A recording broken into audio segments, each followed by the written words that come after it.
उत्पत्ति ग्रंथ अध्याय 8 जल प्रलय की समाप्ति। परंतु ईश्वर को नूह और उसके साथ पोत के सब जंगली जानवरों और सब पशुओं का ध्यान रहा।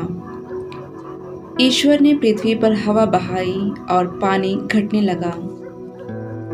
अब आघात, गर्द के स्रोत और आकाश के द्वार बंद हो गए थे और आकाश से होने वाली वर्षा रुक गई थी। तब पृथ्वी पर धीरे धीरे कम होने लगा। 150 दिन के बाद पानी घट गया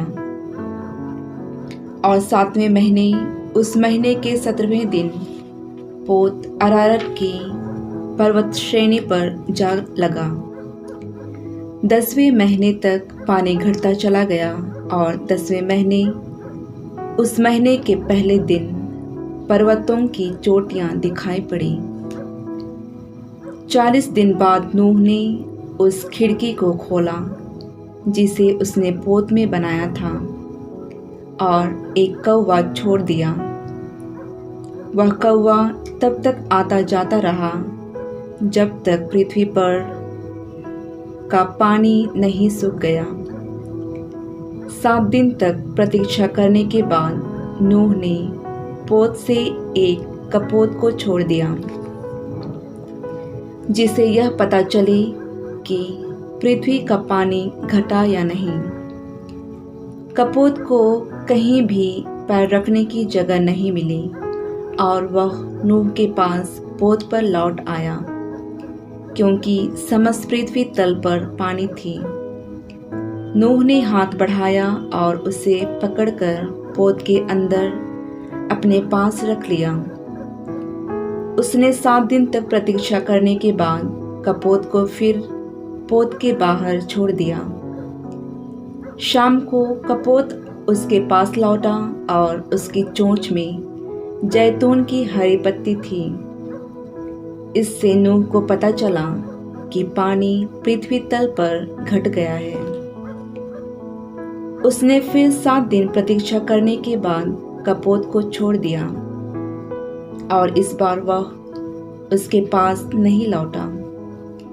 इस प्रकार नूह के जीवन के 600 पहले वर्ष के पहले महीने के पहले दिन पानी पृथ्वी तल पर सूख गया। नूह ने पोत को छत हटाई और पोत के बाहर रिश्ती दौड़ाई। पृथ्वी तल सूख गया था। दूसरे महीने उस महीने के 27वें दिन पृथ्वी सूख गई। तब ईश्वर ने नूह से कहा, अब तुम अपनी पत्नी, अपने पुत्रों और अपने पुत्रों की पत्नियों के साथ पोत से बाहर जाओ। प्रत्येक प्राणी को, पशुओं, पक्षियों और पृथ्वी पर रेंगने वाले सभी जंतुओं को बाहर ले आओ। वे पृथ्वी पर फैल जाएं, फले फूलें और पृथ्वी पर अपनी अपनी जाति की संख्या बढ़ाएं। इस पर नूह अपने पुत्रों, अपनी पत्नी और अपने पुत्रों की पत्नियों के साथ बाहर आया।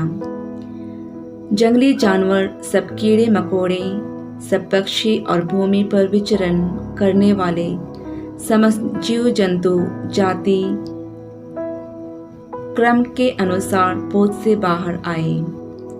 नूह ने प्रभु के लिए एक वेदी बनाई और हर प्रकार के शुद्ध पशुओं और पक्षियों में से कुछ को चुनकर वेदी पर उनका होम चढ़ाया। प्रभु ने उनकी सुगंध पाकर अपने मन में यह कहा, मैं मनुष्य के कारण फिर कभी पृथ्वी को अभिशाप नहीं दूंगा, क्योंकि बचपन से ही मनुष्य की प्रवृत्ति बुराई की ओर होती है। मैं फिर कभी सब प्राणियों का विनाश नहीं करूंगा जैसा कि मैंने अभी किया है। जब तक पृथ्वी बने रहेगी तब तक बुवाई और फसल, जाड़ा और गर्मी, ग्रीष्म और हेमंत, दिन और रात, इन सब का अंत नहीं होगा।